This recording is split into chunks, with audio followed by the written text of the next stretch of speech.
स्वागत है दोस्तों आपका अपने YouTube चैनल सरल किताब में।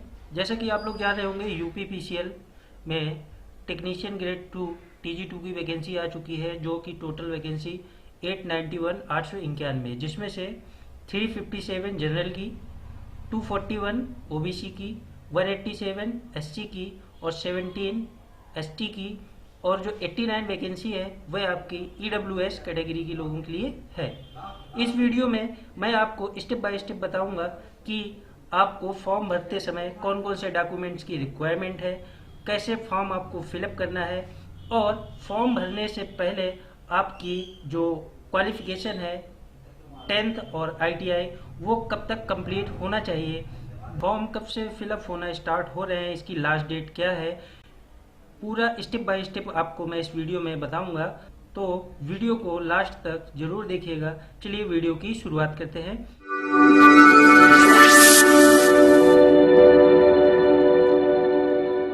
सबसे पहले मैं आपको यूपीपीसीएल की ऑफिशियल वेबसाइट पर लेके चलता हूं। यहां पर आप लोग डायरेक्ट डालेंगे www.uppcl.org। जैसे ही आप इसको डालकर सर्च करेंगे आपको कुछ इस तरीके से इंटरफेस देखने को मिलेगा। यहाँ पर आप स्क्रॉल करते हुए नीचे की ओर आएंगे, यहाँ पर कंज्यूमर कॉर्नर है, उसके और नीचे आएंगे, यहाँ पर आपको देखने को मिल जाएगा व्यू गैलरी। उसके नीचे ऑप्शन है वैकेंसी ऑब्लिक रिजल्ट का, तो आपको यहाँ पर इस तरीके से ऐसे क्लिक करना है। जैसे ही इस पर क्लिक करेंगे आपकी जो लेटेस्ट यूपीपीसीएल की TG2 की वैकेंसी है वह आपका एडवर्टाइजमेंट खुल के आ जाएगा। आप लोग यहाँ पर व्यू ऑब्लिक डाउनलोड पर क्लिक करके आप डायरेक्ट एडवर्टाइजमेंट पर इस तरीके से डाउनलोड कर सकते हैं। यहाँ पर जैसा मैंने बताया कि कैटेगरी वाइज टोटल कितनी वैकेंसी हैं, यहाँ पर आप लोग देख रहे होंगे कि इनकी जो वैकेंसी हैं इनको बढ़ाने और घटाने का अधिकार यूपीपीसीएल के पास सुरक्षित है। उसके बाद अप्लाई करने वाले अभ्यर्थियों के पास आधार कार्ड अथवा विधि मान्य फोटोयुक्त पहचान पत्र होना अनिवार्य है। इसकी जो परीक्षा है वह आपकी CBT होगी। कैंडिडेट अगर अधिक है तो एक से ज़्यादा पालियों में, एक से अधिक शिफ्ट में CBT करवाई जा सकती है। इसके बाद यहाँ पर दिया हुआ है उक्त पदों पर आरक्षण उत्तर प्रदेश राज्य के मूल निवासियों को ही अनुमन्य है। इसका मतलब जो आपका रिजर्वेशन है वह केवल यूपी के जो कैंडिडेट हैं केवल उन्हीं को इसका फ़ायदा मिलेगा। इसके अलावा जो भी अदर स्टेट के कैंडिडेट हैं उनको इसका बेनिफिट नहीं मिलेगा। अगला है इसकी जो बात करें वेतनमान की, तो 7वें वेतन आयोग के अंतर्गत जो मैट्रिक्स लेवल 4 की आपकी सैलरी होगी 27,200 मिनिमम। उसके अलावा इसमें और भी वेतन भत्ते लागू होंगे। कुल मिलाकर आपकी जो सैलरी बनेगी वह आपकी 32,000 प्लस बनेगी। अब बात करते हैं इसमें कौन कौन से डॉक्यूमेंट्स की रिक्वायरमेंट है। अनिवार्य शैक्षिक अर्हताएं, यहाँ पर इसमें आपके पास माध्यमिक शिक्षक परिषद उत्तर प्रदेश की हाई स्कूल परीक्षा अथवा समकक्ष परीक्षा विज्ञान एवं गणित विषयों में उत्तीर्ण होने के साथ, मतलब आपका जो हाई स्कूल और हाई स्कूल है उसमें मैथ और साइंस में पास होना अनिवार्य है। उसके बाद निम्नांकित ट्रेडों में से किसी एक ट्रेड में द्विवर्षीय 2 साल का अखिल भारतीय अथवा राज्य व्यवसायिक प्रमाण पत्र, मतलब NCVT या SCVT का होना अनिवार्य है। इसमें ट्रेड जो है आपकी इलेक्ट्रीशियन, इलेक्ट्रिकल और इलेक्ट्रिकल कौशल विकास के अंतर्गत विद्युत वितरण। अगर ये 3 ट्रेडें हैं आपके पास और हाई स्कूल है तो आप इस यूपीपीसीएल में TG2 का फॉर्म भर सकते हैं। बात करें इसमें एज की, तो जो आपकी एज का कैलकुलेशन होगा वह 1 जनवरी 2022 से वह कैंडिडेट मिनिमम 18 वर्ष और मैक्सिमम 40 वर्ष का होना चाहिए। अब बात करते हैं इसमें जो छूट है वह किस तरीके से प्रोवाइड होगी। SC और ST, OBC एवं स्वतंत्रता सेनानी आश्रित, उसके बाद संग्राम सेनानी एवं स्वतंत्रता संग्राम सेनानी आश्रित का उत्तर प्रदेश का मूल निवासी होना आवश्यक है। के अभ्यर्थियों को जो उत्तर प्रदेश के मूल निवासी हैं अधिकतम आयु सीमा में 5 वर्ष की छूट अनुमन्य है। मतलब जो भी इस कैटेगरी के अंतर्गत आएंगे उनको 5 वर्ष की छूट दी जाएगी एज में। अगर कोई भूतपूर्व सैनिक है उत्तर प्रदेश का जिसने कम से कम 5 वर्ष सेवा की हो, को उनके द्वारा शासन में की गई पूर्ण वर्षों की सेवा की अवधि में 3 वर्ष जोड़ते हुए अधिकतम आयु सीमा में 15 वर्ष तक की छूट दी जाएगी। अगर कोई, यहाँ पर सबसे अच्छी बात कही गई है अप्रेंटिसशिप होल्डरों की, उनको 2 वर्ष की छूट मिलेगी। अब बात करते हैं इसमें जो आरक्षण का लाभ यूपी से है वो किस तरीके से लेंगे। आरक्षण का लाभ लेने हेतु उत्तर प्रदेश का मूल निवासी होना आवश्यक है। SC, ST, OBC, EWS, भूतपूर्व सैनिक, स्वतंत्रता संग्राम सेनानी, आश्रित श्रेणी के वे अभ्यर्थी जो उत्तर प्रदेश के मूल निवासी नहीं हैं केवल सामान्य अनारक्षित श्रेणी के अंतर्गत ही आवेदन करें। इसका मतलब जो भी कैंडिडेट यूपी के नहीं हैं और इससे बिलोंग करते हैं, SC, ST, OBC, EWS, स्वतंत्रता संग्राम सेनानी, किसी भी कैटेगरी के हैं और यूपी से अदर स्टेट के हैं, वह आपके जनरल कैटेगरी के श्रेणी में काउंट किए जाएंगे। वह अपना फॉर्म जनरल कैटेगरी से फिलअप करें।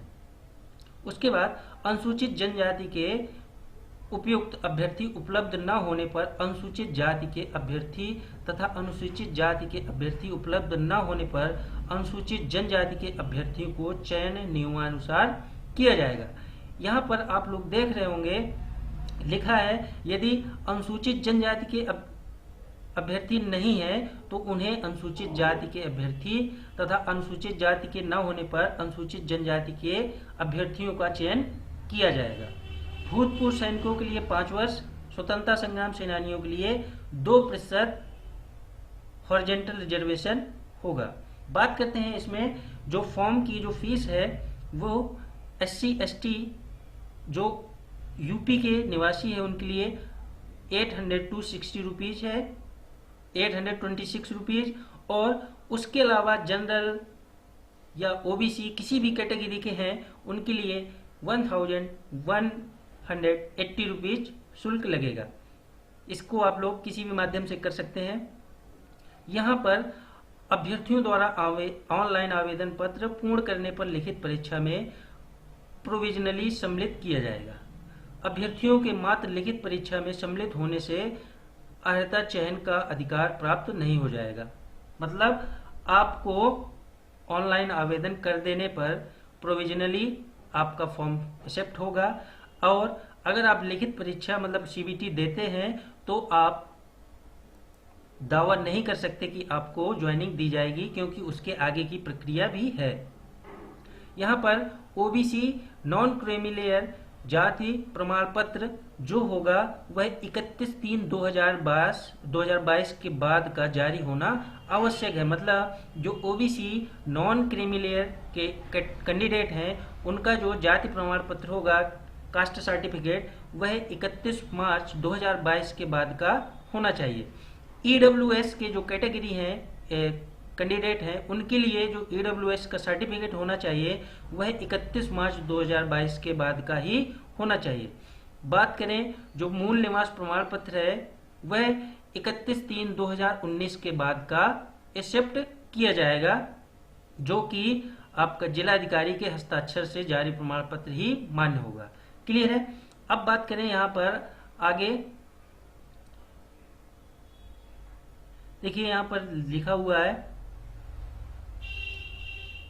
प्रमाण पत्र इत्यादि जो अप्रासंगिक हों उन्हें छोड़कर कि एक स्वयं सत्यापित एवं हस्ताक्षरित छाया प्रति ऑनलाइन आवेदन पत्र के प्रिंट आउट के साथ जांच के समय जमा कराई जाएगी।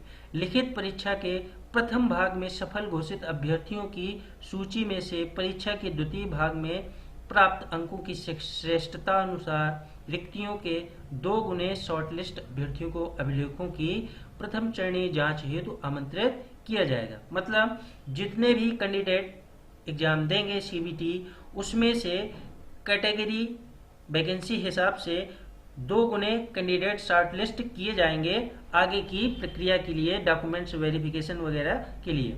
शॉर्ट लिस्ट अभ्यर्थियों को अर्हता संबंधी अभिलेखों की प्रथम चरणीय जांच में सम्मिलित होना अनिवार्य है। अन्यथा की स्थिति में चयन प्रक्रिया अपूर्ण होने के कारण उनका अभ्यर्थन निरस्त कर दिया जाएगा। सभी प्रासंगिक अर्हताओं संबंधी प्रमाण पत्रों को प्रस्तुत न करने अथवा अभिलेख गलत पाए जाने पर अथवा आवेदन पत्र में दी गई सूचनाओं के अनुरूप न होने पर, अर्हता शर्तें पूर्ण न करने पर बिना सूचना के किसी भी स्तर पर अभ्यर्थन निरस्त करने एवं चयन प्रक्रिया से वंचित करने का अधिकार आयोग के पास सुरक्षित है। मतलब अगर आपके पास कोई भी डॉक्यूमेंट्स गलत है, आपने फॉर्म भरते समय कोई भी जानकारी गलत फिलअप की है, तो आपका जो अभ्यर्थन है वह आपका आयोग निरस्त कर सकता है। उसके बाद जो भी कैंडिडेट गवर्नमेंट सेक्टर में या सेमी गवर्नमेंट सेक्टर में वर्क कर रहे हैं, तो उनको ज्वाइनिंग के समय अपने डिपार्टमेंट से एक अनापत्ति प्रमाण पत्र, मतलब एनओसी जिसको हम लोग बोलते हैं, नो ऑब्जेक्शन सर्टिफिकेट, यह अपने डिपार्टमेंट से इशू करवा के देना होगा। बात करते हैं यहाँ पर कैटेगरी की, कैरेक्टर सर्टिफिकेट की। अभ्यर्थी को अपने पिछले शिक्षण संस्थान के प्रधानाचार्य अथवा 2 सम्मानित व्यक्तियों जो संबंधी ना हो, जैसे कोई कैंडिडेट है वह उसने जहां से लास्ट क्वालिफिकेशन ली है वहां के प्रधानाचार्य से अपना कैरेक्टर सर्टिफिकेट या 2 ऐसे व्यक्तियों से अपना कैरेक्टर बनवा सकता है जो उसको ना जानते हों, मतलब उसके रिलेटिव ना हो। निर्गत द्वारा चयन प्रमाण पत्र नियुक्ति के समय प्रस्तुत करना होगा। यहाँ पर वैवाहिक स्थिति के लिए कुछ कंडीशनें बताई गई हैं।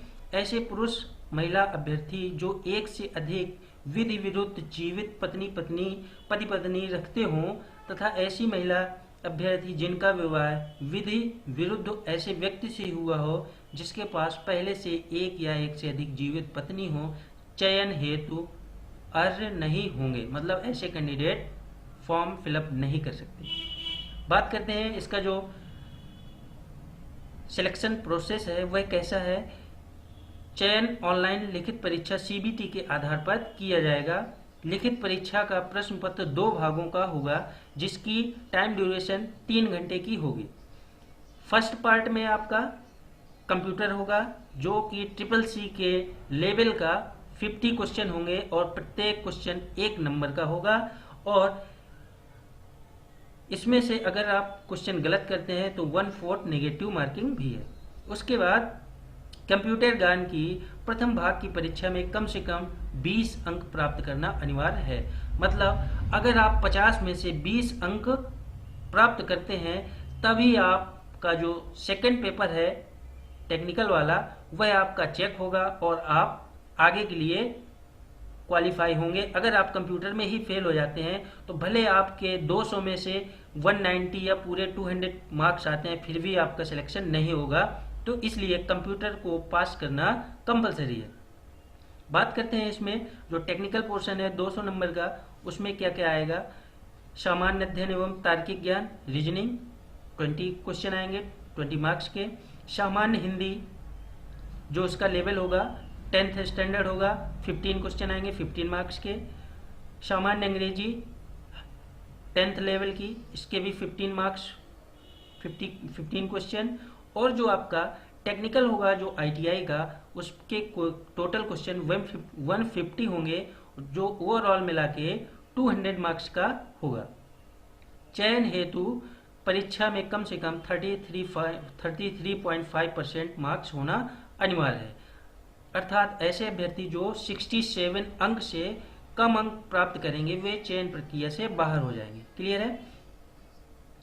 उपरोक्तानुसार निर्धारित प्रतिबंधों एवं अर्हताओं के अधीन द्वितीय भाग की लिखित परीक्षा हेतु निर्धारित 200 अंकों पर ही अभ्यर्थी की अंतिम मेरिट लिस्ट मानकर चयन प्रक्रिया संपन्न कराई जाएगी।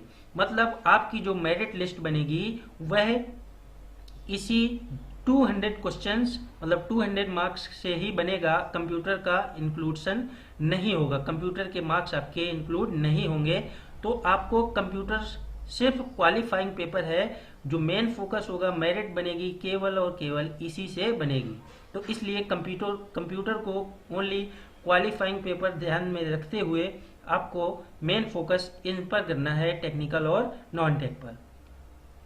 बात करते हैं इसका जो, हाँ इसमें एक चीज़ और दी है, अप्रेंटिस जो स्टूडेंट है उनके लिए उपरोक्तानुसार निर्धारित 200 अंकों की परीक्षा में से 2 या अधिक अभ्यर्थियों के समान अंक पाने की स्थिति में उस अभ्यर्थी का नाम सूची में ऊपर रहेगा जिसके द्वारा अप्रेंटिसशिप की गई होगी। मतलब अगर 2 कैंडिडेट हैं, इक्वल मार्क्स लाते हैं, तो जिस कैंडिडेट ने अप्रेंटिसशिप की होगी उसको प्रायोरिटी मिलेगी और वह कैंडिडेट उस कैंडिडेट से ऊपर काउंट किया जाएगा।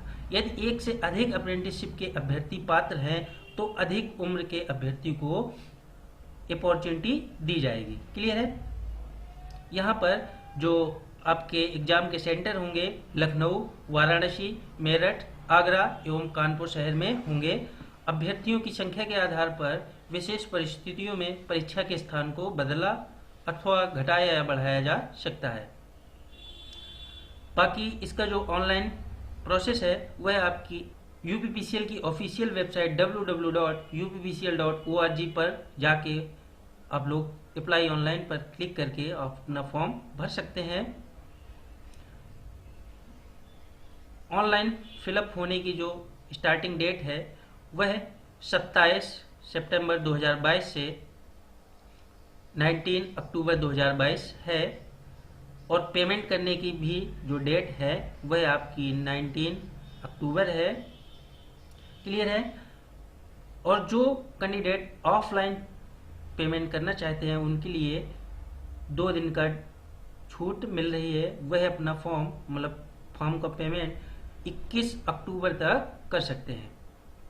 और जो परीक्षा की जो संभावित तिथि है वह नवंबर का जो 4th वीक होगा उसमें आयोग ने निर्धारित किया है कि पॉसिबिलिटी बन रही है कि आपके जो एग्ज़ाम होंगे इसका वह नवंबर के 4th वीक में हो सकता है।